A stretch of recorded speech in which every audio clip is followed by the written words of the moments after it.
Good morning, everybody. It is Saturday, beautiful day in June. I've got a break in the rain here in San Antonio. We've gotten almost 3 weeks of rain. I couldn't be able to run much trains, but in between the rainstorms, I've been working on the landscaping. And one good thing about the rain is, of course, the landscaping. I'm a big outdoor garden guy, always have been. That's why railroading and landscaping go hand in hand. Yeah, so this is awesome. This is the G-scale layout. It's pretty much been abandoned now for about 2 months. I haven't ran a single G-scale on it.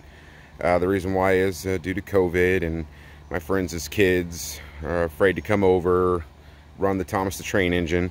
But that's okay. I have plans to expand this part right here. Been working on this area over here a little bit, planting vines and stuff for the duck area. I'm going to fence this all off and maybe run a G-scale along my pond trail to go. That goes to my water trough pond and then goes around there. That's my vegetable garden that did not survive wintertime with our snow vid. We got 6 inches of snow this year, so that's all going to come out, and I might do the G-scale loop right there, dog bone, come back, go along there, and then into the rock garden, and then go around. Yeah, so that's the update on that. Due to the rain, of course, all the plants and all the grass, it's nice and lush and thick. Coming along this loop right here, my memorial loop, Memorial Canyon is what we call it. All the plants are in full bloom. It's looking really good. I've been working on weed control. That's one thing I've been battling. I don't want to use too much because I don't want to kill the grass surrounding it. I don't want to kill the plants surrounding the tracks. So I've been using kind of like, I don't know, do-it-yourself, non-plant threatening weed killer. I've been experimenting with different things. I've been torching weeds along the rock beds and everything. On my gnome bridge here, I did take this into the garage.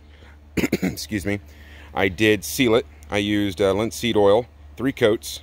I let that dry for an entire week, and then I put a clear coat on it, weather clear coat protectant, so now the water just runs off. I installed solar lights on each side of the bridge, so that way when I run evenings, it looks pretty good. I moved my hedgehog solar light pointing toward my red, white, and blue light tower entering my Memorial Canyon. Also, I installed solar red lights all around and inside the birdhouse, so that way at night it lights up red. It's pretty cool. Coming along here, I added some more decomposed granite to fill in the spots from all the rain. I say that's a blessing in disguise, and yeah, it's going to be nice and compacted. Added some more landscaping rocks. I did, during the rainstorm, convert mostly all of my buildings. I added in solar lights that people were throwing away. Basically all I did, these are MTH buildings. They came with regular bulbs, track power bulbs. I took that out. I soldered on some LED lights, ran wires all throughout, and yeah, so now at night it glows. I did kill all the weeds around here, burnt them and torched them, added some more buildings there. Reinforced the bridge from the washout, had some decomposed granite washout from a huge rainstorm we had. So basically I put bricks on either side. That way if I do have some more rain that washes out this way, because you can't really tell, but the contour of the landscape, this is all runoff, and the water runs along there, hence why there's no grass and it's all mud. And it goes that way, goes underneath my bridge over there on that loop, and then out the front. I don't really want to change that, because then it might cause other damage to my property over time. So basically just added bricks, that way the water can still flow underneath. More plants, again, all in full bloom, loving it. There's another building there. My little coal mine over here, I put LED lights in that. I did post a video on how I did that and what I used to do it. That is awesome. And these are set up in flickering, so the right side flickers, so it looks like it's being used. Neighbor's dog saying hello again. I did trim up the bushes along the bridge because I do plan on running a train today. And these lantanas have grown to where they were all mingled inside that bridge, and it's only been like 3 weeks, so it grew pretty fast with all the rain. Bridge held up, so that's good. And like I said, we've gotten close to 9 inches of rain in 3 weeks, and it hit us pretty hard. My hibiscus, I love these plants. They're in full bloom right now. I'm enjoying them because come summertime, you know, they're going to bloom for a day and then wilter due to the heat. Coming across this loop, me and the fiance, we worked really hard on painting this, getting it sealed up in between rainstorms. It was trial and error. I used a new product, and now going on 2 weeks of it being done, all the color's still there, the glossiness is still there. Even got a new friend there. It's a nice little dove. And I know you can't really tell, but she's right there on this crepe myrtle tree. She's more than welcome to stay. All animals can stay on this property. My next conversion this weekend is going to be adding lights into here. This is just a temporary plant. This is a Colorado spruce tree.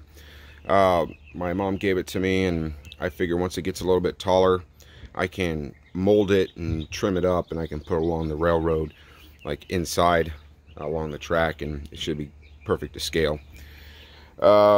Yeah, I had some wash out there, so you can still see my sandbags for the retaining wall. Kind of took some of the mulch away, but that's all right. It's mulch, it's light, it's cheap. Plus, I also make my own mulch by shredding trees and stuff, and I paint them myself in a concrete mixer, and that's how I get all this mulch. So I'm not too worried about that. I can always fill that in. Coming along my original main line, everything held up. There's my farming. My tractor kind of tipped over there. Let's go and put that back. There we go. My succulent inside my water tower. That's a Lionel Plasticville water tower.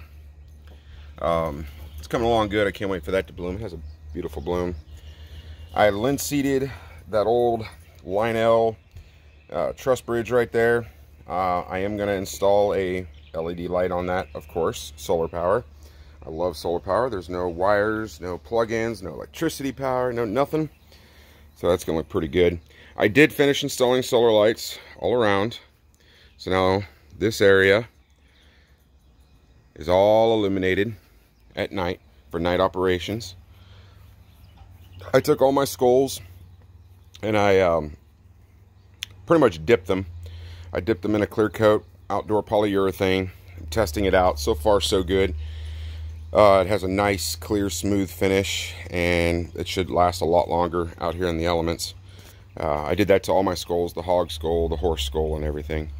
Plants are still in full bloom over here, which is good. I had to trim them up a little bit because they were starting to overgrow and get onto the tracks and go into the neighbor's side of the fence. And again, here in my property, me and the neighbor share fence, so I didn't want to intrude on his privacy space, and you know, just trying to be a good neighbor. He's a good dude, so I want to keep it that way. Water tower held up. That's my homemade water tower, made out of a used oil filter and some coat hangers that I welded together. Slapped some stickers on and clear coated it. Everything's good. I had no real big issues, no track issues. This is the first big rainstorm, storm period, minus a few showers here and there with the Atlas track. All the ballast stayed, even on this upper level here. Granted, I did wood glue it down, but even the paint on my homemade concrete mountain here has all stayed. The clear coat that I put on that is awesome. I might throw in another layer. My little Harry Potter scene here from the storm. There we go, I'll put that back up. Again, all the plants are in full bloom. Coming along over here, I mean, everything's just looking really good. All the color on that house right there stayed. Could be the clear coat. The issue I have here is, of course, my ballast on my yard. This is my yard right here. Kind of washed away. I didn't have it glued down at all. I'm not too worried about that because all I used was kitty litter and decomposed granite, so it's not really meant to stay. I was really worried about this compartment. This compartment here is what I keep mostly all of my rolling stock that I run all the time. I bought this off of Amazon. It says it's waterproof. It had 5-star reviews, and it's all completely dry. No rust, I'm really excited about that. That was a good investment. This keeps me from having to go into the garage all the time. And I even got my basket there that I carry all my tracks in. I mean, not my tracks, but my rolling stock. And that way I just go from there to there. And then I keep my engines inside and I bring my engines out, and then I can move them all along the track. All right, moving back up. This right here is the rock path that me and the fiance did during Christmas. It is coming along nicely. All I did was burn the grass down. And if you don't know what burning means, that you just edge it down to the dirt. And I threw the rocks down and I let nature take over. All right, my goal is for the grass to act as a natural concrete mortar, holding it in place. And then eventually I can mow right over this and contour everything. That way it looks like it's supposed to be here. And it kind of looks like some of them old Roman walkways, Roman roads that still exist today. And I have a perfect example of that is over here along my fire pit. I did the same concept 2 years ago, and I laid down these old bricks someone gave away. I did it all along the walkway over here. It was probably 3 years ago now. I just set them down in a nice, neat line. I didn't level nothing. And here we are 2 or 3 years later. The grass is taken over, and I can mow over it. I can step on it. They don't move. And same thing over here. The grass is intertwined inside the bricks. And yeah, it's a perfect edging. I love the look. A lot of people don't like the look because it's not straight. It doesn't look even. Now, to each their own. I don't care about that. I like the old historical look. That is just me. I'm a huge history buff, and I love history, archaeology, whole 9 yards. And to me, I love it. So, and plus it's my yard. I can do what I want. All my plants on the inside are good. Yeah, I'm pretty excited. Here's an overlook. I do have a steep hill, but that's all right. And that's it. I hope you enjoyed it. Please feel free to ask me any questions. Please like and subscribe. Probably the most boring video on this train channel, but I just wanted to give an update on everything besides trains. Y'all have a good Saturday. Have a safe weekend, and I'll see you on the rails.